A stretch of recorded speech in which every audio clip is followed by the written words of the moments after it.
मौलाना हाँ क्या बात, बरकत नहीं हो रही पैसे में, कोई दुआ दे दो। अरे यार वो मौलवी तुझे क्या दुआ देगा, बेचारा वो खुद 10,000 रुपए महीने में पढ़ा रहा है, उसकी रोजी में खुद बरकत नहीं हो रही है, वो खुद 8,000 रुपए महीने में पढ़ा, वो तो तुझे तारीफ देगा, वो तुझे कोई रास्ता बताएगा, तू गलत जगह दे जा रहा है। वो दिल की तसल्ली के लिए कुछ लिख के दे दे, तू लटका ले, वो अलग बात है, लेकिन अल्लाह की कसम मौलवी के पास रिस्क में बरकत की कोई दुआ नहीं।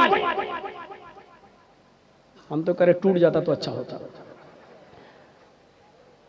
मौलवी के पास कोई दुआ नहीं है, अल्लाह ने साफ कह दिया अगर रोजी में बरकत चाहते हो तो ये तरीका अपनाओ। वमन अरज़ अन ज़िक्री फ़इन्न लहू मईशतन ज़ंका, जो मेरे जिक्र से एराज करेगा, यहाँ जिक्र से मुराद नमाज है, जिक्र से मुराद नमाज है। देखिए अल्लाह ने कुरान में दूसरी जगह कहा फ़इज़ा नूदिया लिस्सलाति मिन यौमिल जुमअति फ़सअू इला ज़िक्रिल्लाह या अय्युहल्लज़ीना आमनू इज़ा नूदिया लिस्सलात, ईमान वालों जब तुम्हें जुमे की नमाज के लिए बुलाया जाए, इज़ा नूदिया लिस्सलात, जब तुम्हें नमाज जुमा के लिए आवाज दी जाए, यानी अजान हो, फसअू इला ज़िक्रिल्लाह, तो तुम दौड़ पड़ो कहां, अल्लाह के जिक्र की तरफ, यानी नमाज के लिए। जिक्र से मुराद क्या है, नमाज। यहाँ जिक्र अल्लाह ने किसको कहा, नमाज को।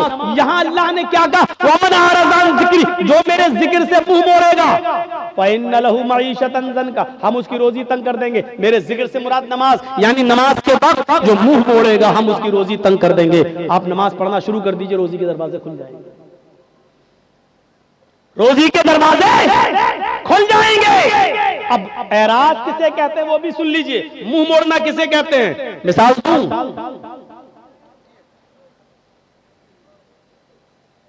हमारे नोट भीग गए, हमारे पास 2-2 हजार के नोट की एक गड्डी है और रखी हुई है घर के आंगन में, खुला हुआ है, और बारिश हो रही है, हम कैरम बोर्ड खेल रहे हैं। लोगों ने कहा अरे बारिश हो गई है, वो देखो वो देखो वो देखो नोट भीग रहे हैं। इसको कहा जाएगा नोटों से एराज करना। नहीं समझे, एक और मिसाल समझाता हूं। बच्चा रो रहा है, भूखा है, बच्चा रो रहा है, भूखा है, उसको मां के दूध की जरूरत है, और उस बच्चे की मां टीवी का सीरियल देख रही है। कौन, वो क्या, सास भी कभी बहू थी,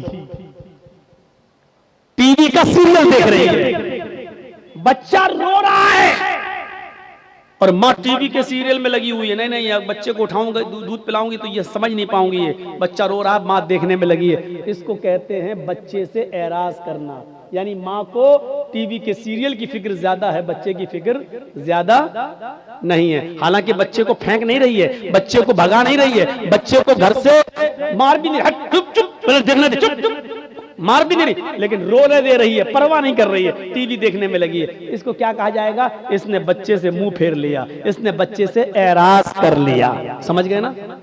मसलन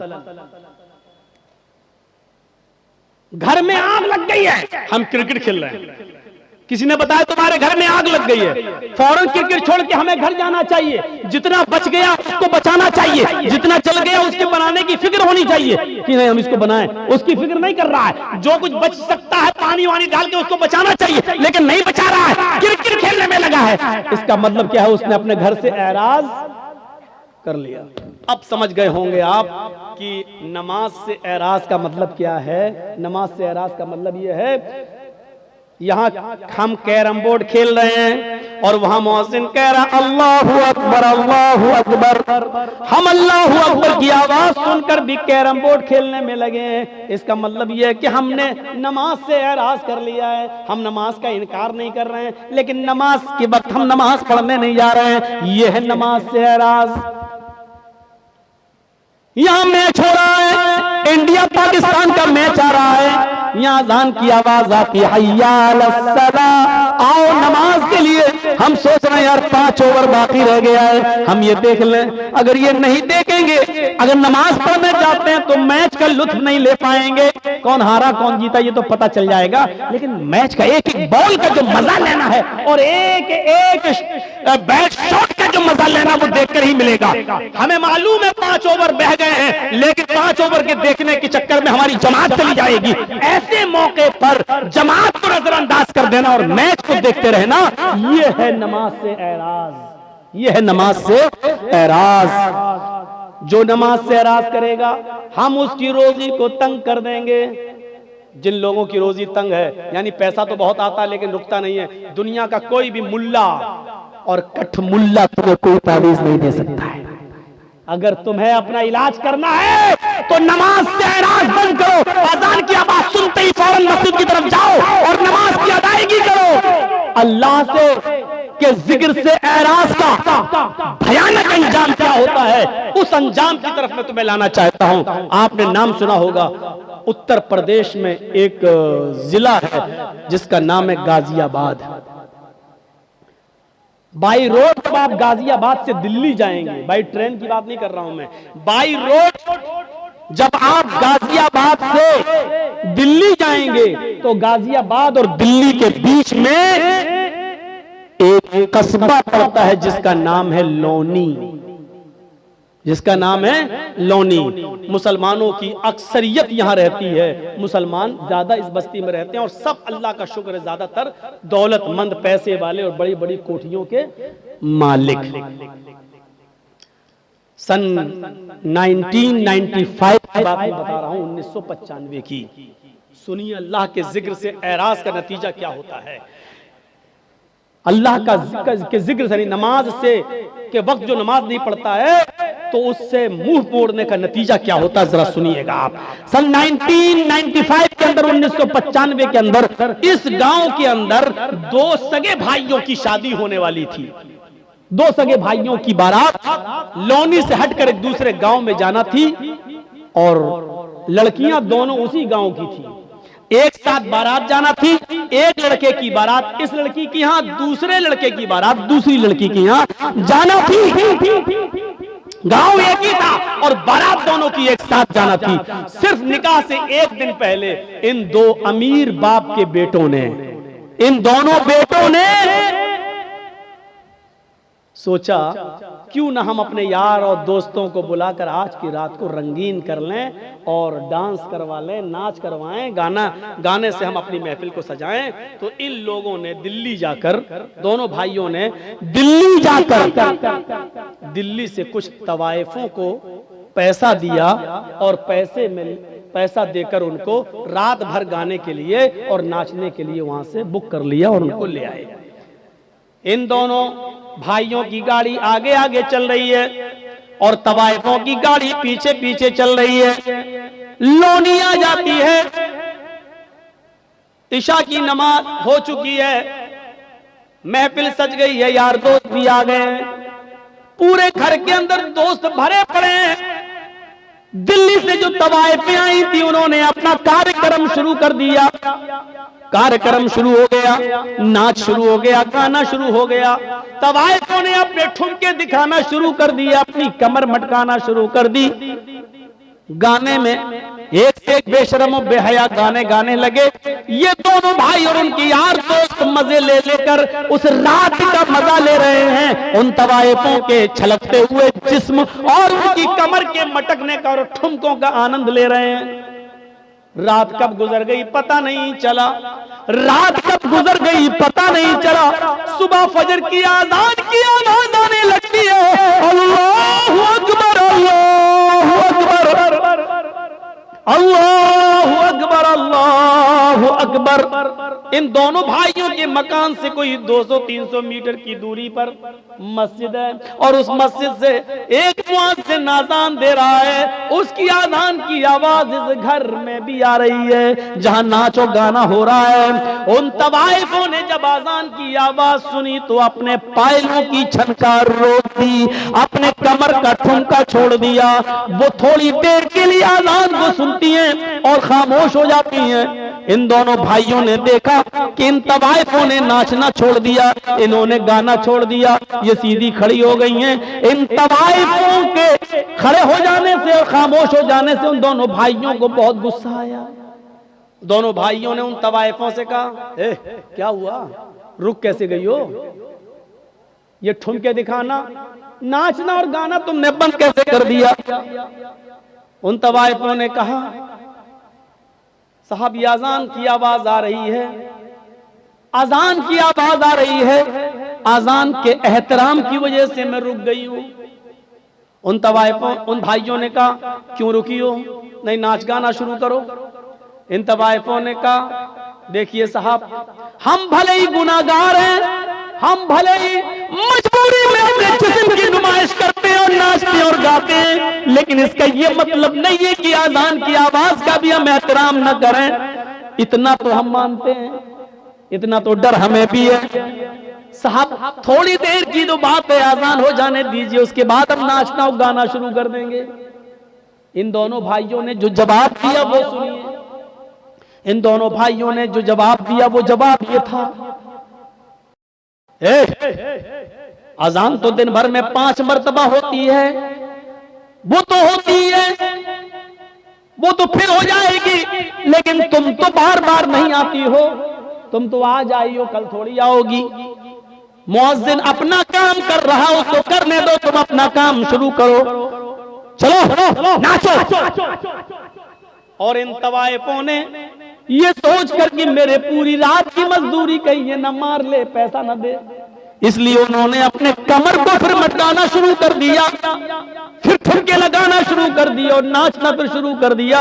और ये नाच गाना सुबह 7 बजे तक चला। दिन में 2 बजे बारात जाना थी, शाम को 7 बजे निकाह होना था, 9 बजे वहां से इन दोनों औरतों की, दोनों बीवियों की रुखसती होकर इन दोनों भाइयों के घर आना थी। कार्ड सबको बढ़ चुके थे, सुबह 7 बज चुके। इन तवाइफों ने कहा, देखो मैं अकेले नहीं जाऊंगी, तुम लोग मुझे लेकर आए हो, मुझे दिल्ली पहुंचाओ भी, क्योंकि रास्ते में हम तवाइफों को लूटने वाले लोग बहुत मिलते हैं, हमारे जिस्मों के साथ गलत सलूक करते हैं, इसलिए तुम लोग हमें छोड़ के भी आओ। उन दोनों भाइयों ने कहा, चलो हम लेकर आए थे तो छोड़ने जाने में क्या अर्ज है। इन दोनों भाइयों ने अपनी गाड़ी उठाई, तवाइफों की गाड़ी भी चलने लगी।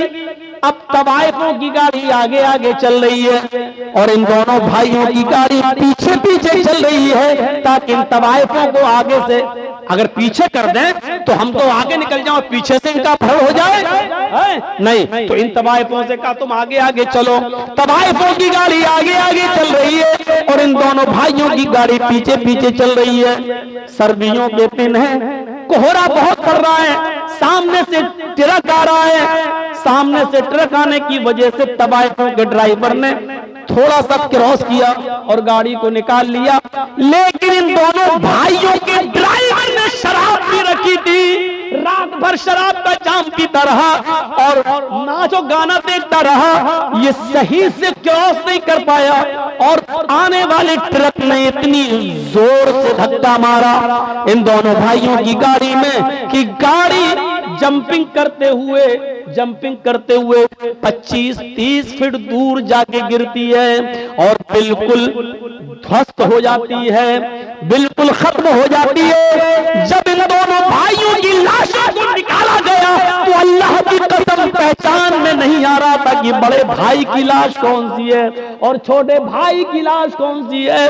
ड्राइवर भी मरा और इन दोनों भाइयों की लाशें वहीं पर बिखर गई। कपड़ों से कुछ आज़ा की पहचान होती है, पोस्टमार्टम के बाद इनकी लाश घर आती है। बाप के ऊपर जवान बच्चों की मौत कितना बड़ा हादसा होती है, ये तो वही जानते हैं कि जिनके जवान बच्चे जिनसे छीन लिए जाएं। हम और आप उसका अंदाजा नहीं कर सकते हैं। मेरे भाइयों, अब लाश कहीं बदबू न देने लगे, इसलिए हुक्म होता है कि ईशा की नमाज के बाद उनको दफनाया जाएगा, इनकी मिट्टी होगी, लाश कहीं बदबू न देने लगे। सोचिए जरा, थोड़ी देर के अंदर कितना मंजर बदल गए। अभी थोड़ी देर के बाद बाद आज ही के दिन इनको नहला धुलाकर नए कपड़े पहनाकर, मेरे भाइयों, इनको बारात लेकर लड़कियों के गांव में जाना था, लेकिन अब थोड़ी देर के बाद नहला धुलाकर इनको लड़कियों के गांव में नहीं बल्कि कब्रिस्तान ले जाया जाएगा। थोड़ी देर में कितनी चीजें बदल गई हैं। आए शराब पीने वालों, आए जुआ खेलने वालों, क्रिकेट बोर्ड में मस्त रहने वालों, क्रिकेट में खेल खेल कर अपनी जवानी बर्बाद करने वालों, लहू लाइफ में पढ़ने वालों, 12-12 और 1-1, 2-2 बजे तक यूट्यूब पर गंदी गंदी चीजें देखने वालों, मूवी देखने वालों, जरा सोचो तो सही, इन नौजवानों की हैसियत कैसी बदलती है। अभी इनको बारात लेके जाना था लड़कियों के गांव में, लेकिन अब इन दोनों भाइयों का जनाजा जा रहा है। मेरे प्यारे साथियों, कब्रिस्तान की तरफ अभी ये लड़के साथ में 300 और 400 बाराती लड़के के गांव में जाना थे। 300-400 लोगों के साथ इन दोनों नौजवानों को लड़की के गांव में जाना था, लेकिन अब 300 और 400 लोग लड़की के गांव में के बजाय अब जनाजे में जा रहे हैं। हैसियत देखो, हैसियत देखो।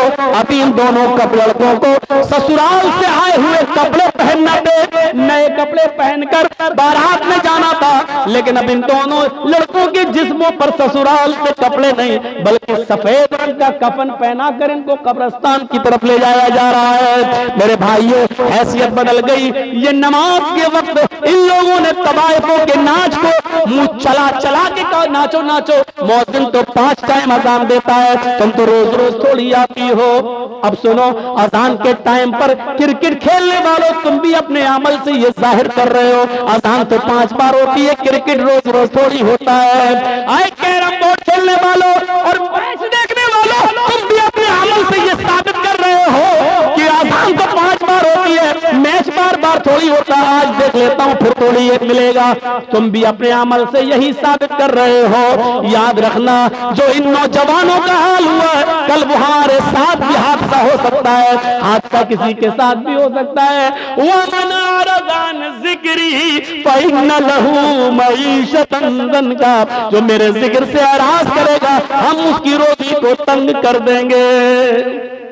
हम उससे रोजी को तंग, ये नहीं कहा बंद कर देंगे, हम उसकी रोजी को तंग कर देंगे। ये हमारे पास जो आज रोजी तंग हो चुकी है मेरे प्यारे साथियों, उसकी वजह यह है कि आज हम नमाज से दूर हो चुके हैं। ये इस्लाम की बुनियाद है, इसको पकड़े रहो। फिर एक मौलाना साहब मस्जिद में दुआ कर रहे हैं, वो वीडियो बड़ा वायरल हो रहा है। 26 साल तक उन्होंने किसी मस्जिद में इमामत की, 26 साल के बाद उनकी तनख्वाह कितनी हुई? 12,000। 12,000। अब वो मस्जिद में जुमा पढ़ाने के बाद, जुमा खत्म करने से पहले दुआ कर रहे हैं, अल्लाह 26 साल मैंने इस मस्जिद में जुमा पढ़ाया है, इस मस्जिद में नमाज पढ़ाई है, आज मेरी तनख्वाह 12,000 है। जितनी मेरी तनख्वाह है उतनी तनख्वाह, उतना ही कारोबार, उतनी ही दौलत का मालिक मस्जिद के सेक्रेटरी को बना दे, मदरसे के सेक्रेटरी को बना दे, मस्जिद के मुतवल्ली को बना दे। सब चुप। उसने कहा आमीन बोलो, आमीन बोलो। कोई आमीन ही नहीं बोला। क्यों, क्या हुआ? तुम्हें ये दुआ बुरी लग रही है तो कम से कम मौलवियों के बारे में भी तो सोचो। 12 साल से उसकी तनख्वाह 3,000 4,000 से आया, 12 साल 26 साल में उसकी तनख्वाह 12,000। ये कौम का हाल है जो अपने ईमान की कदर न कर सके, जो अपने ईमान की तनख्वाह ना बढ़ा सके, जो अपने ईमान को खाता और पीता हुआ ना दे सके, वो इस्लाम के लिए क्या कुर्बानी दे? कौन करेगा उनकी देखरेख? मैंने कहा ना, 4 लाख मदरसे, 50 लाख उलमा, नतीजा 2%। नमाज फर्ज है, दिन भर मुसल्ला बिछाकर नमाज पढ़ने की इजाजत नहीं। ज़कात फर्ज है, लेकिन इस्लाम ने यह भी नहीं कहा कि तुम्हारे पास जो कुछ सब गरीबों में दे दो और खुद फकीर बन जाओ, ये भी जायज नहीं है। देख रहे हैं आप, और जो ऐसा करता है वो बेवकूफ और पागल है। इस्लाम ने जितना बताया उतना दो, उसके बाद जो और दे सकते हो वो तुम्हारा सदका और खैरात होगा। ज़कात जितनी बनती होती तो दो कम से कम, लेकिन पूरा का पूरा सब कुछ लुटा देना और अपने आप को कंगाल कर देना, इस्लाम ने ये नहीं सिखाया। आखिरी चीज है इस्लाम की हज, बहुत बड़ी नियामत है, हज फर्ज है। अगर आपके पास इस वक्त हज की इस्तिताअत हो गई है, लेकिन 2 साल के बाद आपकी बेटी की शादी है और आप हज का फार्म नहीं भर रहे तो आप गुनाहगार हैं, ये सोचकर पहले बेटी की शादी कर दे, उसके बाद हम हज करने जाएंगे। नहीं, आपके पास हज का पैसा हो गया, हज की इस्तिताअत हो गई, आपको जाना पड़ेगा। इस साल फार्म भरिए, किस्मत में होगा तो आपकी मंजूरी आ जाएगी, नहीं होगा तो फिर देखिए बाद में देखा जाएगा। लेकिन बेटी की शादी के इंतजार में आप रुक रहे तो गलत कर रहे हैं, क्योंकि बेटी की शादी में खर्च करने की इजाजत इस्लाम ने नहीं दी है, लेकिन हज को फर्ज किया है और हज की फर्जियत इस्लाम के अंदर मौजूद है। और अगर कोई अमीर आदमी जो अभी तक हज की इस्तिताअत रखता है 3-4 लाख रुपए खर्च करके हज करने जा सकता लेकिन नहीं जा रहा है, अगर इसी हाल में उसकी मौत हो गई तो माता अलल मजूसिया, तो वो मजूसियत की मौत मरेगा। ये अल्लाह के नबी ने फरमाया कि वो इस्लाम पर नहीं मजूसियत की आग का पुजारी होकर मरेगा, उसका इंतकाल इस्लाम के ऊपर नहीं होगा। माता अलल मजूसिया, वो मजूसियत पर मरेगा। एक हदीस के अंदर आता है माता अला अला अला गैरिल फितरा, वो इस्लाम के खिलाफ गैर इस्लाम पर मरेगा, यानी उसका इंतकाल इस्लाम के ऊपर नहीं होगा। हमने मामूली चीज समझ लिया है, लेकिन इस्लाम के अंदर हज फर्ज है, वहां तक जाना जरूरी है। लेकिन ये भी नहीं कहा कि आपके पास वहां तक जाने की ताकत नहीं है तो अपनी दुकान बेच दो, दुकान का सारा माल बेच दो, आप अपना मकान बेच दो और हज करने जाओ, ये भी नहीं कहा है। इस्लाम मुअतदिल है, इस्लाम एतदाल चाहता है, बीच का रास्ता चाहता है। अगर तुम्हारे पास ताकत है वहां तक जाने की तो जाओ। ज़कात अगर तुम पर फर्ज हो रही है तो दो, रमजान के रोजे तुम रखो, लेकिन यह भी नहीं कहा कि मुसलसल और पैर दर पे रखते चले जाओ, हमेशा रखो कभी ना छोड़ो, यह भी नहीं कहा है। अगर ऐसा करते हो तब भी गुनाहगार हो। तो ये इस्लाम मुअतदिल है, एतदाल एतदाल उसके अंदर है, मियान रवि और बीच का रास्ता है। इस्लाम दीनुस सहल है, ये आसानी चाहता है। मैं जानता हूं कि नमाज फर्ज है, किसी भी हाल में माफ नहीं है, लेकिन मौलाना जर्जीस को कुर्सी से बांध दिया गया है। कुछ गुंडे हमसे जय श्री राम के नारे लगवा रहे हैं, मार रहे हैं। इसी वक्त अजान की आवाज आती है अल्लाहु अकबर अल्लाहु अकबर। जर्जीस साहब नमाज इस वक्त भी माफ नहीं। देख रहे हैं आप, जर्जीस साहब कह रहे हैं जालिमों मार लेना मुझे, लेकिन नमाज का वक्त हो गया, कम से कम मुझे नमाज पढ़ लेने दो। ये कहना पड़ेगा जर्जीस साहब को। छोड़ देते हैं तो ठीक है, लेकिन हाथ पैर बंधे हैं, नहीं छोड़ रहे हैं। एक बार कहिए जालिमों छोड़ दो मुझे ताकि मैं वुजू बना लूं। उन्होंने कहा नहीं, तुम्हारे हाथ पैर नहीं खोले जाएंगे, तब भी नमाज फर्ज है। अगर वुजू बनाने की इजाजत नहीं दी जा रही है तो दिल में नियत कर लो वुजू की। सुन रहे हैं, मार पड़ रही है, दुश्मन सामने खड़ा है, नौजवानों तुम्हारे ऊपर तो ये कुछ भी नहीं हो रहा है और फिर भी तुम सोते रहते हो, बने हो मोहम्मद असलम, मोहम्मद अकरम, मोहम्मद अजहर, मोहम्मद फला। ओ सुनो, मार लग रही है, डंडों पे डंडे बरसाए जा रहे हैं, थोड़ी देर बाद हमारी रूह निकल जाएगी, क्योंकि लिंचिंग करने वालों ने हमें छोड़ा नहीं है, मार मार के मारी डाला है। इनको नशा है किसी ताकत का, इनको नशा है किसी के पावर में होने का। इनको मालूम है कि हम कुछ भी कर लें, हमारी कितनी वीडियो बन जाए, हमारे ऊपर जिसका हाथ है वो कुछ नहीं होगा। न पुलिस हमारी FIR करेगी, और करेगी भी तो सरकार हमारे मुकदमे वापस ले लेगी। इनको मालूम है ये सब कुछ, उस नशे ने इनको मजबूर कर दिया, लेकिन नमाज इस हाल में भी पढ़ना पड़ेगी। आसानी क्या है? नमाज फर्ज है, ये सख्ती है, लेकिन आसानी क्या है? अगर वो तुम्हें वुजू नहीं बनाने दे रहे तो तुम दिल में नियत कर लो वुजू की। अगर वो तुम्हें खोल नहीं रहे हैं, किबले की तरफ तुम्हारा चेहरा नहीं करने दे रहे हैं, तो दिल में नियत कर लो, अगर मेरा चेहरा खुला होता तो मैं किबले की तरफ कर लेता। आय अल्लाह, मेरे लिए किबला आज बदलने की ताकत नहीं है मेरे लिए, ये लोग मेरा चेहरा किबले की तरफ नहीं कर सकते, लेकिन इन्नमा तवल्लु वजूहकुम, हम जहां कहीं भी हैं, जिस तरफ भी मेरा चेहरा है, तू तो अपने इल्म के एतबार से हर जगह है। आय अल्लाह, मेरी नियत को ही मेरे लिए किबला बना दे।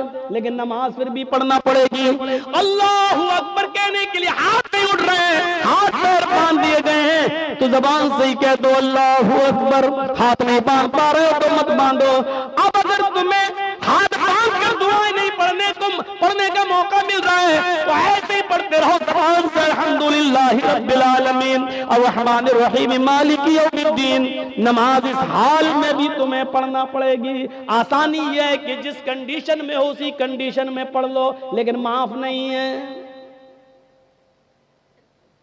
सहूलत भी देखो, वुजू के लिए वुजू नहीं बनाने दिया जा रहा है तो दिल में नियत कर लो, हो गया। यह है आसानी। इस्लाम दीनुस सहल है। इतनी आसानी दुनिया की किसी मजहब के अंदर नहीं है। सफर में रमजान का रोजा नहीं रख सकते हो, सफर में है, जा रहे हो, छोड़ दो, कोई मुज़ायका नहीं। व इन कुंतुम फी सफर, अगर तुम सफर में हो तो तुम उस रोजे को छोड़ दो। जब सफर पूरा हो जाए, बाद में जितने रोजे तुम्हारे छूटे हैं वो रमजान के बाद उन्हें पूरे कर लो। मेरे भाई, ये कुरान इस बात की इजाजत देता है, शरीयत इस बात की इजाजत देती है। और आज तुम्हें एक आसानी दीन के अंदर सहूलत का एक मंजर दिखाऊं कि एक सहाबी अल्लाह के नबी के पास आए और आकर कहने लगे, अल्लाह के नबी में तो बर्बाद हो गए। अल्लाह के नबी ने कहा क्या हुआ? कहा मैं बता नहीं सकता हूँ। कहा बता नहीं सकता तो रास्ता कैसे निकलेगा तेरे लिए? कहा अल्लाह के नबी शर्म आती है, कैसे बताऊं? कहा इन्नल्लाह ला यस्तही मिनल हक, अल्लाह ताला हक बात से नहीं शर्माता। उसने कहा अल्लाह के रसूल, रोजे की हालत में बीवी से हम बिस्तरी कर, रमजान का रोजा था, रोजा फर्ज रोजा मैं रखा हुआ था और रोजे की हालत में बीवी से हम बिस्तरी कर। अल्लाह के नबी ने कहा ओह, तो चलिए हो गई गलती, कोई बात नहीं, कफारा अदा कर दो। कफारा मतलब प्रायश्चित, कफारा अदा कर दो, उसका दंड है, इस्लाम ने बताया है, वो पूरा कर लो। कहने लगा नहीं मालूम क्या है। अल्लाह के नबी ने कहा एक गुलाम आजाद कर दो। एक गुलाम, उस जमाने में आदमी औरतें बेचे जाते थे, खरीदे जाते थे। अल्लाह के नबी ने कहा एक गुलाम आजाद कर दो। कहता गुलाम कहां? अल्लाह के रसूल मुझे तो खुद दूसरे की जिंदगी हो गई, गुलामी करते करते दूसरे की गुलामी करते करते पूरी जिंदगी हो गई हमारी। मैं कैसे गुलाम खरीद के आजाद कर दूं? नहीं कर पाऊंगा। अल्लाह के नबी सल्लल्लाहु अलैहि वसल्लम ने फरमाया अच्छा तू गुलाम आजाद नहीं कर सकता? का नहीं, तो दूसरा ऑप्शन भी है। का क्या है? का तुम 60 रोजे रखो, शहरैनी मुतताबिऐन, मुसलसल, कंटिन्यू, रेगुलर। कितने रोजे रखो? 60। उसने कहा 60? का ये भी नहीं हो पाएगा, वो भी कंटिन्यू समझ रहे हैं ना? अगर 55 रोजे 55 रोजे रख लिए और एक छोड़ दिया ना, एक दिन सस्ताले बाद में फिर रखेंगे, एक छोड़ दिया तो 55 बेकार, अब फिर 1 से 60 रखो। अगर बुखार आ गया, बीमार हो गए, कोई बात हो, वो एक अलग बात है, वो एक मजबूरी है। लेकिन सोचो जो लोग रोजे की हालत में, जिनकी नई नई शादी होती है, इसलिए उनसे कहा कि ज्यादा रोजे की हालत में थोड़ा दूर ही रहो। रोजे की हालत में बीवी से क्यों कहा? क्योंकि नई नई शादी हुई है, थोड़ा करीब आओगे, दिल बहक गया, कहीं ऐसा ना होगी रोजा ही खराब कर बैठो। तो अल्लाह के नबी सल्लल्लाहु अलैहि वसल्लम ने मना किया है, रोजे की हालत में ज्यादा करीब मत हो। रात पूरी पड़ी है, दिन में करीब मत हो। तो उसने कहा अल्लाह के रसूल 60 रोजे वो भी मुसलसल पैदल पर नहीं रख पाऊंगा। आपने कहा क्यों? कहा एक रोजे में तो ये हालत हो गया, बीवी से मिल बैठा, 60 नहीं रख पाऊंगा। एक रोजे में तो सब्र नहीं हो सका, 60 में कौन कर लेगा? नहीं हो, ये भी नहीं हो, मेरी ताकत से बाहर है। अल्लाह के नबी ने कहा अच्छा तो तीसरा ऑप्शन भी है तुम्हारे लिए। कहा क्या? आपने कहा 60 मिस्कीनों को खाना खिलाओ। बड़ा दिलचस्प वाकया है, 60 मिस्कीनों को खाना खिलाओ। कहता है 60? कहां? अल्लाह के रसूल आपको मालूम नहीं है कि मैं किस बस्ती से आया हूं? कहा किस बस्ती से आया हूं?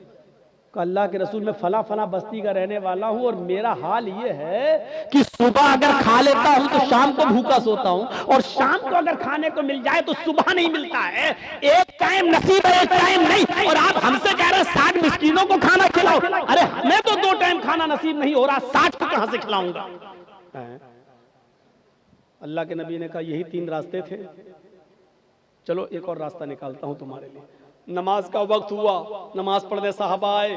नमाज के बाद आपने साहबा को बताया तुम्हारे भाई को ऐसी ऐसी परेशानी हो गई है, इसके लिए कुछ मदद करो, कुछ चंदा करो। साहबा ने चंदा किया, कोई 2 खजूर लाया, कोई 5 खजूर लाया, कोई 10 खजूर लाया। 10 किलो का एक टोकरा भर गया खजूरों का, इतना बड़ा टोकरा। अल्लाह के रसूल ने कहा लो, ये तुम्हारे भाइयों ने तुम्हारी मदद की है, चलो इस 10 किलो खजूरों के टोकरे को उठाओ, अपने गांव में ले जाओ, अपने कबीले में, और वहां जितने गरीब हैं उनमें तकसीम कर दो, तुम्हारा कफारा अदा हो जाएगा। जाओ जाओ जाओ जाओ। हंसने लगा। अल्लाह के नबी ने कहा क्यों हंस रहे हो?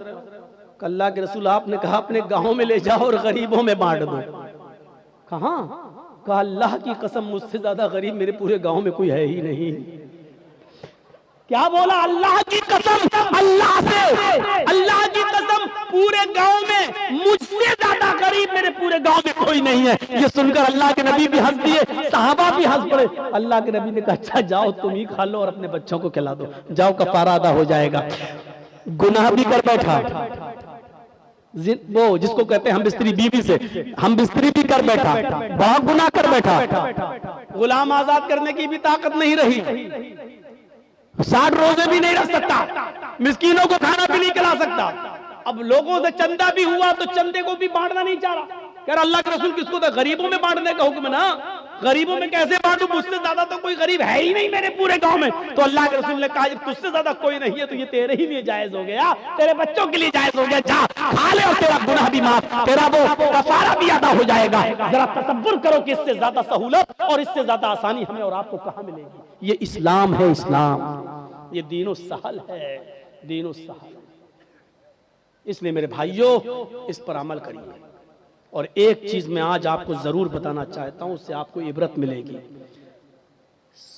नमाज इस्लाम का सुतून है। नौजवानों याद रखिएगा, आपको जाना है जाइए, लेकिन इस वाक़े को सुनकर जरूर जाइएगा जो मैं सुनाने जा रहा हूं। अल्लाह तबारक व तआला ने नमाज के सिलसिले में क्या फरमाया, ये सुन लीजिएगा। वमन आरज़ा अन ज़िक्री फ़इन्न लहू मईशतन ज़ंका, जो अल्लाह के जिक्र से एराज करेगा, जो अल्लाह के जिक्र से एराज करेगा, जो मेरे जिक्र से एराज करेगा, हम उसकी रोजी को तंग कर देंगे। 1.5 घंटा हो गया आपका माइक सेट नहीं हुआ, कैमरा, ताज्जुब है यार, इतनी देर में तो लड़की सेट हो जाती है, आप नहीं कर पा रहे। अब हमको क्या मालूम, हम थोड़ी बनाते हैं, आप लोग बना रहे हैं, लेकिन उठना बैठना अच्छा नहीं लगता ना, मैंने पहले ही कहा। अब सुनिए, वमन आरज़ा अन ज़िक्री, अल्लाह ने क्या कहा, जो मेरे 2-3 चीजें आपको मिलेंगी, पॉइंट नोट करिएगा। ये आयत बहुत बार सुनी होगी मौलवियों से, लेकिन आज मुझसे सुनिए 2 चीजें बताइए। वमन आरज़ा अन ज़िक्री फ़इन्न लहू मईशतन ज़ंका, जो मेरे जिक्र से एराज करेगा। अभी एराज बताता हूं किसको कहते हैं, अब बताना पड़ेगा। एराज बंगाल का माहौल, एराज मौलाना साहब, एराज। वमन आरज़ा अन ज़िक्री फ़इन्न लहू मईशतन ज़ंका, जो मेरे जिक्र से रूगर्दानी करेगा, मुंह फेरेगा, हम उसकी रोजी को तंग कर देंगे। अल्लाह ने ये नहीं कहा रोजी बंद कर देंगे, 2 चीजें हैं। अल्लाह ने क्या कहा, रोजी तंग कर देंगे, ये नहीं कहा रोजी बंद कर देंगे। रोजी तो मिलेगी लेकिन तंग कर देंगे। तंग का मतलब टाइट। अब टाइट की भी किस्म क्या है, आता तो बहुत है पैसा हमारे पास, एक दिन में हमारे पास 50-50, 60-60, 80-80 हजार रुपए आ रहा है, लेकिन शाम होने से पहले पहले सब खत्म हो जा रहा है, रुक नहीं रहा है। ये है तंग। आता है चला जाता है, आता है सब बच ही नहीं रहा है। और जहेज किसको कहते हैं? दहेज तो हिंदी लफ्ज है, उर्दू में इसको कहते हैं जहेज। अगर देखा जाए तो जहाज़ युजहिज़ु तजहीज़ उस सामान को कहते हैं जो मय्यत के साथ जाता है कब्रिस्तान तक। कहते नहीं तजहीज़ो तकफीन हो गई उसकी, अरबी में बोला जाता है, उर्दू में, कि उसकी तजहीज़, एक फला आदमी मर गया, इंतकाल हो गया है, उसकी तजहीज़, उसकी तकफीन 2 बजे होगी। इसका मतलब क्या है, तजहीज़ से बना है जहेज। मरने वाले के साथ जो सामान जाता है, कफन अपन वगैरह, चारपाई वगैरह, इसको कहा जाता है जहेज। आज वो जहेज शादी के बाद हमें मिलता है। जरा अंदाजा लगाइएगा कि कितना बुरा लफ्ज है, जो मरने के बाद मय्यत के साथ जाता है वो हम शादी के मौके पर लेते हैं। जहेज के नाम पर। इतना सुनने के बावजूद भी वो पागल ही होगा जो कल शादी करो फिर जहेज ले ले। ये सुनने के बाद अब गौर करें आप, शादी हमारे यहां कैसी हो रही है। पहले बाराती पहुंच गए, अब चलो चोर और डकैत कह दिया काफी है, अब बाराती कह दे रहा हूं, बार बार बुरा ना लगे। पहुंच गए, हो गया सब। लेकिन अल्लाह के रसूल के जमाने में शादी कैसी होती थी, वो सारे वाकयात आपके सामने हैं, सुने होंगे। एक औरत अल्लाह के नबी के पास आई और कहने लगी कि अल्लाह के रसूल, मैं आपसे शादी करना चाहती हूँ, इन्नी अहब्बु लक, मैं अपने आप को आपको हिबा कर रही हूँ। तो अल्लाह के नबी सल्लल्लाहु अलैहि वसल्लम ने क्या फरमाया, अब मुझे जरूरत नहीं है। वहां एक सहाबी बैठे हुए थे, फौरन कहने लगे अल्लाह के रसूल अगर आपको जरूरत नहीं है तो मेरे साथ करवा दीजिए इसकी शादी। कोई बुरी बात नहीं कही उन्होंने, मेरे साथ करवा दीजिए। अल्लाह के नबी ने कहा तुम करोगे, कहा हाँ मुझे जरूरत है बीवी की। उस औरत से पूछा कि तुम इसके साथ करोगी, उसने कहा आपके लिए आई थी, अगर आप नहीं कर सकते तो इसके साथ कर दीजिए, मुझे तो घर बसाना है। तो अल्लाह के रसूल ने उस आदमी से, उस सहाबी से पूछा क्या दोगे इसको मेहर में। ये नहीं पूछा लड़की से तेरा बाप है, तेरा भाई है, क्या देगा इस सहाबी को, ये नहीं पूछा, बल्कि क्या पूछा उस सहाबी से, क्या दोगे इसको मेहर में। कहता मेहर में क्या दोगे, कुछ नहीं है मेरे पास। बुखारी की हदीस के अल्फाज है मा इंदी शैउन, मेरे पास कुछ नहीं है, कुछ नहीं है और शादी का सपना। आए है इस्लाम, देखिए इस्लाम, कुछ नहीं है और शादी का सपना, कुछ नहीं है और शादी करना चाहता है। अल्लाह के नबी ने फरमाया ना ना ना ऐसा मत कहो, कुछ नहीं है, घर जाओ शायद कुछ सामान मिल जाए, लेकर आओ, वही इसको मेहर दे देंगे। हाँ हाँ ठीक है मैं जा रहा हूँ। घर गया, अपनी माँ से, बाप से, भाई से, बहन से, सबसे पूछ डाला कुछ है, पता चला कुछ नहीं है। आया कहा अल्लाह के रसूल घर में कोई चीज नहीं मिली। आपने कहा देखो तुम शादी करने जा रहे हो, बीवी को कुछ तो मेहर देना पड़ेगा ना। पता चला मेहर नकद होना चाहिए, कुछ तो मिलेगा। कहने कुछ नहीं मिला। अल्लाह के नबी ने कहा दोबारा जाओ। कहा जब कुछ है ही नहीं तो फिर दोबारा जाके क्या 50 बार भी जाऊंगा तो कुछ नहीं मिलेगा। कहा दोबारा जाओ, इल्तमिस खातम मिनल हदीद, लोहे की अंगूठी मिल जाए तो वही ले आओ, सोने की नहीं, चांदी की नहीं, लोहे की अंगूठी जो आज 5-5, 6-6, 10-10 रुपए में हमें सड़कों पर मिल जाएगी। अगर लोहे की अंगूठी ही मिल जाए तो वही ले आओ, वही दे दो अपनी बीवी को, होने वाली बीवी को। वो कहता लोहे की अंगूठी, चलो जाता हूँ पूछता हूँ, मामूली चीजें होगी घर में रखी होगी। वो दोबारा घर गया, वो सहाबी थोड़ी देर के बाद घर से वापस आते और कहते मा वजदतु खातमम मिनल हदीद, ऐ अल्लाह के रसूल घर में बहुत कुछ ढूंढा, बहुत तलाश किया, लेकिन मुझे लोहे की अंगूठी भी नहीं मिली। मायूस हो गए। अल्लाह के रसूल भी बैठेंगे, इसके पास लोहे की अंगूठी भी नहीं है, अब ये कैसे क्या होगा। अब वो जाने लगा। अल्लाह के नबी ने कहा कहाँ जा रहे हो। क्या करूंगा बैठ के, जब निकाह ही नहीं हो सकता है, लोहे की अंगूठी भी नहीं है, कुछ नहीं है घर में, जा रहा हूँ खेती बाड़ी करूंगा, कुछ मेहनत करूंगा, मजदूरी करूंगा, माँ बूढ़ी है उसकी जिम्मेदारी है मेरे ऊपर, बाप बूढ़े हैं उनको खिलाता हूँ पिलाता हूँ, जा रहा हूँ काम धंधा करूंगा कुछ। अल्लाह के नबी ने कहा इधर आओ, बैठाया अपने पास, पूछा तुम्हारे पास कुछ नहीं है। कहा कह तो दिया नहीं है, लोहे की अंगूठी भी नहीं है। कहा नहीं।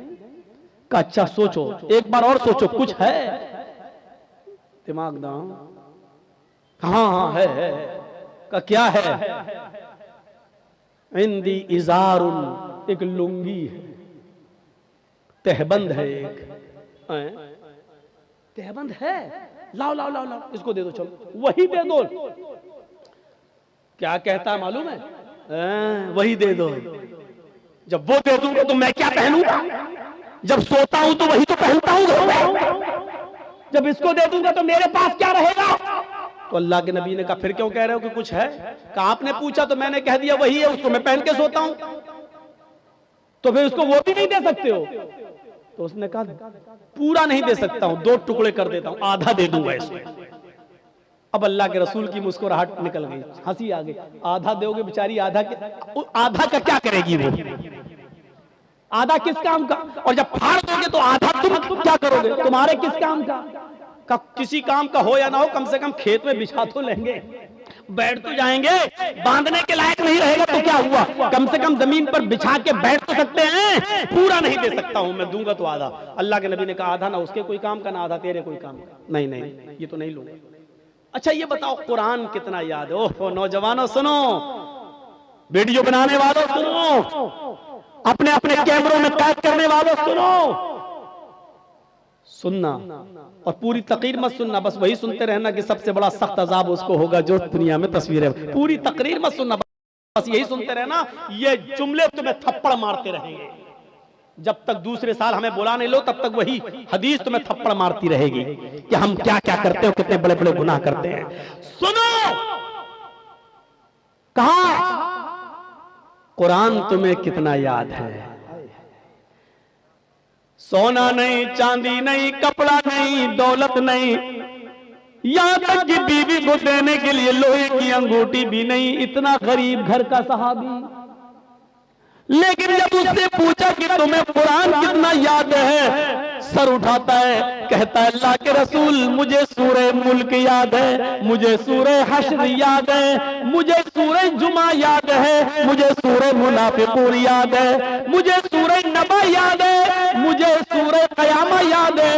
अल्लाह के नबी ने फरमाया क्या तुम्हें इतनी सूरतें याद हैं? कहा हाँ। आपने कहा क्या तुम मुझे मुंह ज़बानी बगैर देखे सुना सकते हो? उसने कहा। आपने कहा इतनी सूरतें तुम्हें याद हैं? उसने कहा हाँ। कहा फिर ये क्यों कहते हो कि मेरे पास कुछ नहीं है, तुम्हें इतनी सूरतें याद हैं? क्या तुम इन सूरतों को अपनी बीवी को याद करा दोगे, इस औरत को याद करा दोगे जिसके साथ मैं तुम्हारा निकाह करना चाहता हूँ? उसने कहा हाँ मैं करा दूंगा। उस औरत से पूछा अगर तेरे शौहर के तेरे निकाह के महर में अगर कुरान की इन सूरतों को मैं महर बना दूं और इन्हीं सूरतों को तू अपना महर मान ले, तो क्या तू इससे निकाह कबूल कर लेगी? क्या कुरान की सूरतों को अपना महर मान लेगी? कहने लगी रोते हुए हाय अल्लाह के नबी, जिस औरत की शादी में, जिस औरत के निकाह में कुरान की सूरतें महर बन जाए, उससे ज्यादा बाबरकत निकाह किसका हो सकता है? उससे ज्यादा पाकीज़ा निकाह किसका हो सकता है? अल्लाह के नबी ने उन सूरतों को ही महर बना दिया और उसके बाद निकाह पढ़ा दिया। उस औरत का ना कोई बाप था, ना चचा था, ना भाई था, इसलिए खुद अल्लाह के रसूल काजी की हैसियत से उसके वली बन गए, सरपरस्त बन गए और आपने उसका निकाह करके उसी दिन भेज दिया। न बारात का पता था, न उबड़ने का पता था, न हल्दी का पता था, न मेहंदी का पता था, न लड़कियां लड़के को देखने आई है, न लड़की वाले देखने आए। वहीं पर निकाह हुआ और सब कुछ हो गया सारा। और सुनो, ये निकाह जितनी सादगी के साथ हुआ, 1400 साल के बाद आज भी इस निकाह का चर्चा होता है, इस निकाह का तज़किरा होता है, इस निकाह का जिक्र होता है। 1400 साल के बाद भी इस निकाह का जिक्र हो रहा है। तो मेरे भाइयों, मैं कहना ये चाह रहा था कि इस्लाम मुकम्मल एक मजहब है, मुकम्मल कंप्लीट एक दीन है, कंप्लीट। इस्लाम के अलावा कोई दीन कंप्लीट नहीं है। इस्लाम की खुसूसियत एक और है, क्या है? ये दीन मुअतदिल। मुअतदिल किसको कहते हैं? आइए जरा सुन लीजिए। दीन मुअतदिल, एतदाल, जिसके अंदर मियां न रबी हो, जिसके अंदर न बहुत ज्यादती हो न बहुत कमी हो, एतदाल। ये सिर्फ इस्लाम की खुसूसियत है। क्या हुआ? कुछ हुआ है? बारिश हो रहा है तो थोड़ा देर बैठिए, जब तेज होगी तो सबसे पहले तो हम ही भागेंगे। जब तक हम बैठे तब तक आप बैठ रहिए। सुनिए, अच्छा पिंडाल है, वाटर प्रूफ पिंडाल है, आप लोग डरिए नहीं। सहाबा किराम ने इस्लाम के लिए अपनी जानें लुटा दी। आप थोड़ी सी बारिश बर्दाश्त नहीं कर सकते हैं? बैठिए, आज आपके ईमान का इम्तिहान लेना है। आज आपके ईमान का इम्तिहान लेना है। जो योगी और मोदी का प्रस्ताव है वो जाए, जो मोहम्मद रसूलुल्लाह का प्रस्ताव है वो बैठे, जो ईमान जिसके दिल में है वो बैठे, जिसको इन सियासी लीडरों से मोहब्बत है वो जाए, जिसको ईमान से प्यार ना हो वो जाए, जिसको मोहम्मद रसूलुल्लाह की शरीयत से प्यार है वो यहाँ बैठे, वो यहाँ सुने। मेरे भाइयों, इस्लाम ऐसे ही नहीं मिला है।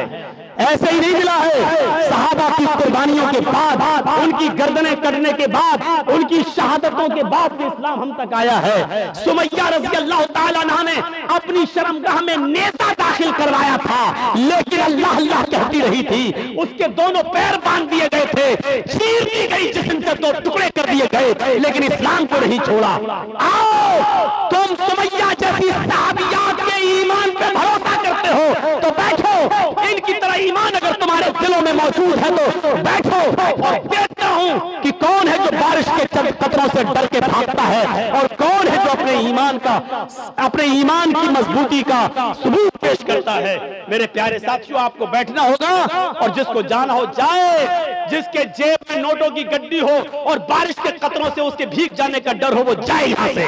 मौलवी जर्जीस को ऐसे जवानों की जरूरत नहीं है, ऐसे जवानों की जरूरत नहीं है। जर्जीस का राह बड़ा मुश्किल है, जर्जीस का रास्ता बड़ा कठिन है। हमारे रास्ते पर वो चले जो कांटों पे चलना जानता हो, हमारे रास्तों पे वो चले जो आग के अंगारों पर जिसको डर हो कि हमारे पैरों में फलक पड़ जाएंगे, वो जाए। और जिसको उम्मीद है कि हम आग के अंगारों पे चल जाएंगे, कुरान हदीस की आवाज सुनकर, जिसको ईमान के लिए आग के अंगारों पे चलना गवारा हो, वो यहाँ बैठे। अब देखता हूं कि किसके ईमान में कितनी ताकत है और किसका ईमान कितना कमजोर है। मैंने दोनों चीजें बता दी हैं आपके सामने। इस्लाम एक दीन मुअतदिल है, मियां ना रबी, बराबरी, इसके अंदर ना ज्यादती है ना कमी है। सुनिए, इस्लाम की पहली बुनियाद 5 चीजों पर जो रखी गई है, उसकी पहली बुनियाद क्या है? कलमा तैयबा, ला इलाहा इल्लल्लाह मुहम्मदुर रसूलुल्लाह। ये कलमा पढ़ना जरूरी है, लेकिन किसी को जबरदस्ती पढ़वा कर उसको मुसलमान करना इस्लाम के अंदर हराम है। इसके बाद इस्लाम की दूसरी बुनियाद आती है नमाज। नमाज फर्ज है, बहुत जरूरी है, लेकिन अपना काम धंधा छोड़ के 24 घंटे सजदों पे सजदे ठोके रहना, ये इस्लाम ने इसको जायज करार नहीं दिया है। जुमे की नमाज फर्ज है हर मुसलमान मर्द पर, आकिल और बालिग पर, लेकिन जुमे की नमाज के लिए सुबह आ जाओ और शाम तक मस्जिद में रहकर सजदों पे सजदे करते रहो, ये नहीं सिखाया। बल्कि कहा फैज़ा क़ुज़ियतिस सलातु फंतशिरू फिल अर्ज़, जब नमाज जुमा हो जाए तो आप मस्जिद खाली कर दो और रिक्शा चलाओ, लकड़ियां इकट्ठी करो, जंगलों से ला ला कर बाजार में बेचो, मेहनत करो, मजदूरी करो, खेती करो, बाड़ी करो और अपनी बीवी और बच्चों का पेट पालो, उनके लिए मेहनत और मजदूरी करो। इस्लाम ने ये शिक्षा दी है। नमाज फर्ज है, लेकिन 24 घंटे सजदा करना इस्लाम के अंदर जायज नहीं है। ज़कात गरीबों की बहुत बड़ी हमदर्दी है। आपके पास एक लिमिट है, हिंदू धर्म में भी ज़कात है, लेकिन लिमिट नहीं है। ये इस्लाम लिमिट मुतय्यन करता है, कितना सोना होना चाहिए तब कितनी ज़कात होगी, चांदी कितनी होनी चाहिए तब उस पर ज़कात होगी। सोना और चांदी नहीं है, लेकिन पैसा है, कितना पैसा होगी उस पर ज़कात होगी। आपके पास मछलियों की तालाब है तो कितनी मछलियां होनी चाहिए जिस पर आपके पास ज़कात होगी। आपके पास बकरियां कितनी हैं कि तालाब जिस पर क्या आपके ऊपर ज़कात फर्ज है। आप खेती बाड़ी करते, कितना धान होना चाहिए कि आपके ऊपर ज़कात है, कितना गेहूं होना चाहिए कि उस पर आप ज़कात देंगे। बारिश के पानी से खेती पैदा हुई है तो उस पर कितनी ज़कात है। बारिश नहीं हुई है, आपने पैसा दे देकर पानी खरीद कर खेतों में दिया है तो उसके पानी से जो पैदावार हुई उस पर कितनी ज़कात है। इस्लाम ने एक एक चीज को कंप्लीट कर दिया और बता दिया है। मौका नहीं है कि सारी चीजों को आपके सामने रखा जाए, आपके सामने रखा जाए। आप अपने जिस मकान में रहते हैं उस पर ज़कात है या नहीं, एक मकान के अलावा 2-3 प्लाट आपने और खरीद रखे हैं, उस पर ज़कात है या नहीं। अगर वो मकान प्लाट आपके हैं तो उस पर ज़कात है या नहीं। अगर उसको बेचने के लिए रखे हैं, आप उसको बेचेंगे, बिजनेस कर रहे हैं, उसको बेचकर फिर दूसरा खरीदेंगे, तो बेचने की नीयत से जो आपने जमीन और प्लाट खरीदे हैं तो उस पर ज़कात है या नहीं। है तो कितनी है। आप कपड़े का कारोबार करते हैं, उस पर ज़कात है या नहीं। जिस दुकान में बैठते हैं उस पर ज़कात है या नहीं। दुकान पे जो माल रखा है उस पर ज़कात है या नहीं। ये तमाम चीजें इस्लाम ने बता दी हैं। इसलिए कहते हैं कि इस्लाम एक मुकम्मल मजहब है जो किसी दूसरे धर्म के अंदर आपको नहीं मिलेगा। इतना लिखा गरीबों को दो, कितना दो, कुछ नहीं। करोड़ों वाला 1 रुपया देके भी निकल जा, हो गया। लेकिन इस्लाम में अगर 1 लाख रुपया तुम्हारे पास है तो 2,500 देना पड़ेगा। 2,500 अगर 2400 दोगे और 100 रोक लिया तब भी आप गुनाहगार हैं। याद रखिएगा, 1 लाख है, 2500 आप पर ज़कात बन रही है। अगर आपने 2499 रुपए दे दिए और 1 रुपया रोक लिया तो आप गुनाहगार हैं। इस्लामी हुकूमत होगी तो आपसे जंग की जाएगी, आपसे किताल किया जाएगा, आपसे लड़ा जाएगा। अगर आप 1 रुपया देने से मना करेंगे तो आपके खिलाफ जिहाद किया जाएगा। मेरे भाइयों सोचो, ये इस्लामी रूल्स हैं। ये बड़े बैठे बड़े बड़े चौधरी और सरमायादार, बड़ी बड़ी बिल्डिंगों के मालिक, आज जिनके पास करोड़ों की मिल्कियतें हैं, हिसाब लो तुम ज़कात देते हो या नहीं देते हो अपने माल की पूरी पूरी। इस्लामी हुकूमत होती तो जबरदस्ती ले लिया जाता, नहीं है। वो कहेगा बे आज तो मौलवियों को सबसे ज्यादा सुनना पड़ती है, आ गए सुबह सुबह मेरे पास लेने, बैठो 10 बजे उठेंगे, साहब सो रहे हैं। अल्लाह का शुक्र अदा करो कि इन मौलवियों ने तुम्हारे लिए बहुत आसानी पैदा कर दी, वरना जिम्मेदारी तुम्हारी थी मदरसों में पैसा पहुंचाने की। ये तुम्हारे घर आकर तुम्हें अज़ाब इलाही से बचा रहे हैं, तुम्हारे घर आकर, और तुम इन मौलवियों के बारे में कहते हो कि जाओ सुबह आना, जाओ 10 बजे आना, भी हम सो रहे हैं। ये जमीन कहीं फट न जाए, और ऐ अमीर आदमी, ऐ चौधरी, कहीं तो इस जमीन के अंदर धस न जाए। मौलवियों की 2 साल कोरोना रहा, कभी आपने सोचा उलमा का क्या हुआ बेचारों का?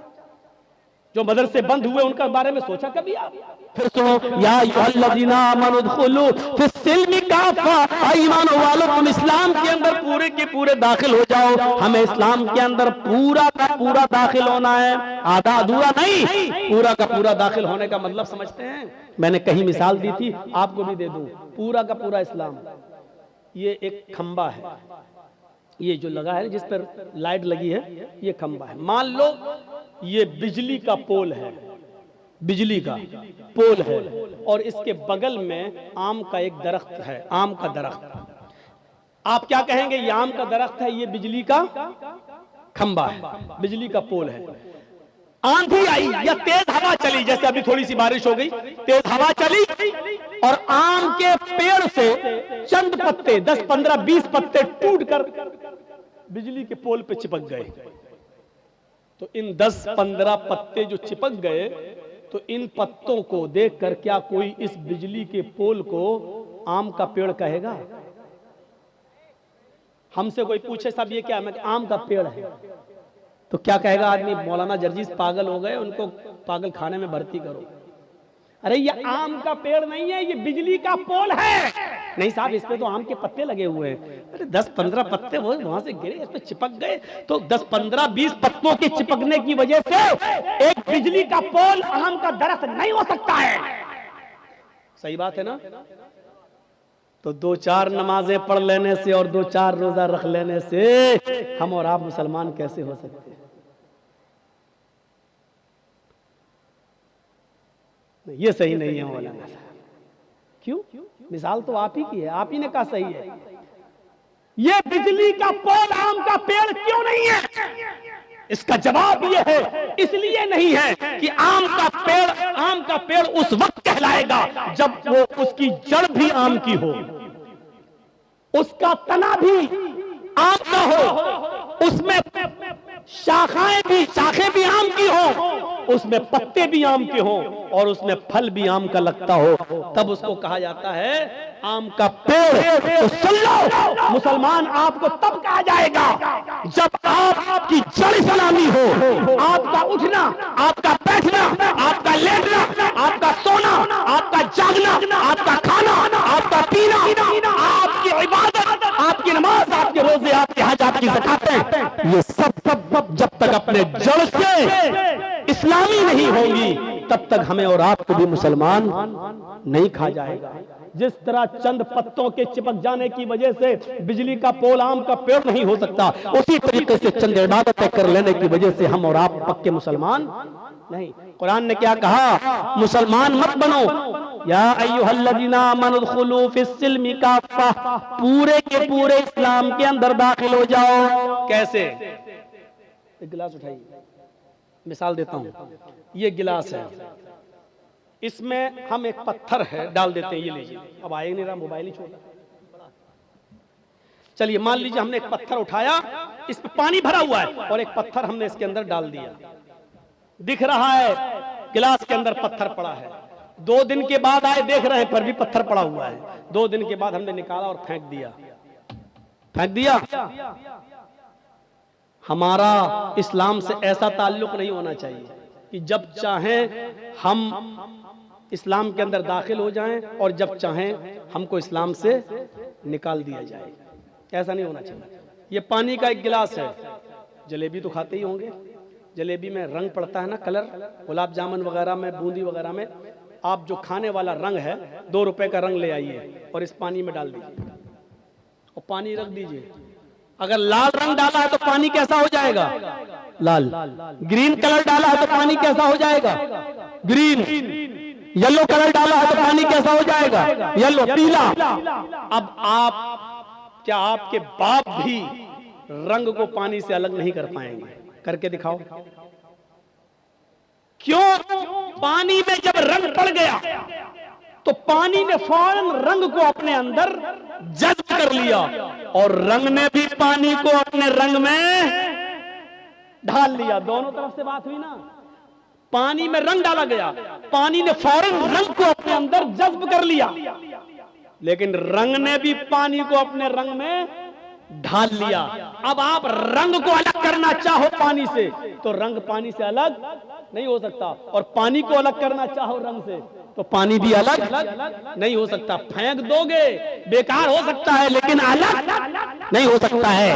ये ताल्लुक होना चाहिए हमारा इस्लाम के साथ। यानी इस्लाम हमारे अंदर ऐसा घुसा हुआ हो, ऐसा जज्ब हो जाए कि इस्लाम हमारे अंदर ऐसा जज्ब हो कि हम इस्लाम के मिजाज में ढल जाएं और इस्लाम हमें अपने अंदर जज्ब कर ले। फिर हमसे इस्लाम को निकाला जाए तो ना निकले, और हमसे और इस्लाम को हमसे दूर किया जाए तो ना हो। जैसे सुमैया से इस्लाम दूर करवाया जा रहा है, लेकिन जान दे दी, लेकिन सुमैया से इस्लाम नहीं छुड़ा।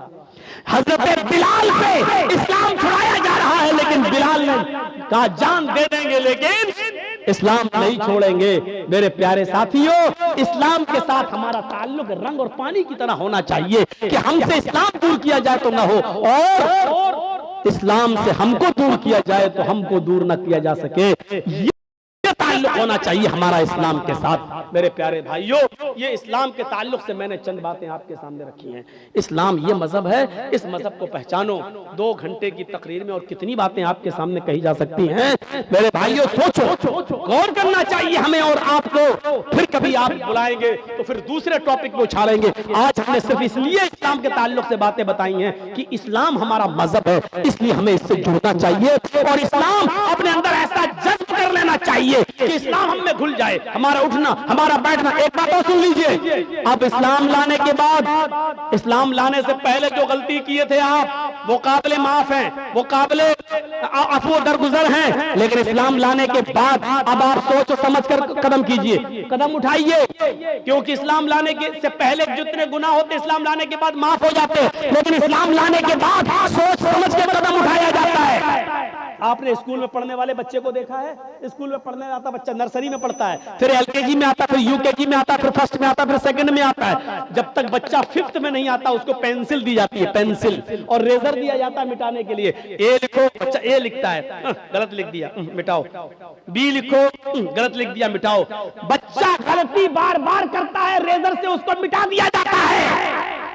लेकिन जब बच्चा 5th क्लास पास करके 6 में आ जाता है तो उसके हाथ में पेंसिल नहीं दी जाती बल्कि पेन दे दिया जाता है। क्यों?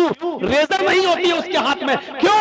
अब तुम गलती करने के लायक नहीं हो, गलती करने की तुम्हारी उम्र गुजर चुकी है। जब तुम छोटे थे गलती करते थे, रेजर से मिटा दी जाती थी। अब जो कुछ भी लिख रहे हो सोच समझ के लिखना, क्योंकि अब जो लिखोगे वो मिटेगा नहीं। मेरे भाइयों, यही ताल्लुक हमारा और इस्लाम के साथ है। इस्लाम लाने के बाद, मुसलमान हो जाने के बाद फिर कोई गुनाह का काम हमसे होना नहीं चाहिए, इसलिए कि अब जो भी करोगे वो अल्लाह के फरिश्ते लिख लेंगे। वो मिटने वाला नहीं है, वो खत्म होने वाला नहीं है, और उसी लिखे हुए पर हमारा हिसाब किताब होना है। उसी लिखे हुए पर हमें जन्नत मिलना है, जहन्नम मिलना है। इसलिए जो भी कदम उठाओ सोच समझ के उठाओ। शराब का गिलास तुम्हारे हाथ में हो तो पहले सोच लो, जुआ खेलने जा रहे हो तो पहले सोच लो, और नमाज भी पढ़ने जा रहे हो तो पहले सोच लो। मेरे प्यारे साथियों, कि हम नमाज कैसे पढ़ रहे हैं, किसके तरीके पर पढ़ रहे हैं, हलाल रोजी खाई है कि नहीं है, रिज़्क़ हलाल खाया कि नहीं। अब आपको हर कदम सोच समझ के उठाना है। तो अल्लाह से हम दुआ करते हैं कि बारे अल्लाह हमें हर कदम सोच समझ कर उठाने की तौफीक अता फरमा। बारे अल्लाह हमारे गुनाहों को माफ फरमा दे। इस्लाम का ताल्लुक हमारे साथ, हमें पानी और रंग की तरह हमारे साथ कर दे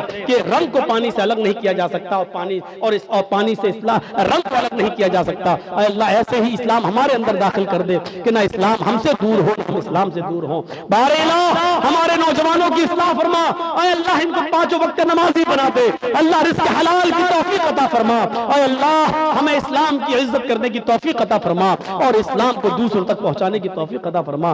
बारे अल्लाह इस वक्त हमारे हिंदुस्तान के हालात बड़े नाजुक हैं, अल्लाह हमारे हिंदुस्तान को दूसरी तरफ ले जाने की कोशिश की जा रही है। हमारे मुल्क भारत को एक एक चीज बेचकर हमारे भारत को गुलाम बनाने की कोशिश की जा रही है। अल्लाह इस भारत की हिफाजत फरमा ले, अल्लाह चोरों से डकैतों से इस मुल्क को महफूज फरमा दे।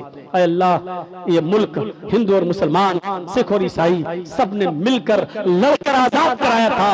आज कुछ नाअहल लोग इस मुल्क के साथ गद्दारी करने पर तुले हुए हैं और तफरका फैलाकर हिंदू मुस्लिम करके इस मुल्क की एकता को और अखंडता को खत्म करना चाहते हैं। अल्लाह हमारे मुल्क में, हमारे भारत में अमन और चैन और सुकून पैदा फरमा दे, शांति पैदा फरमा दे।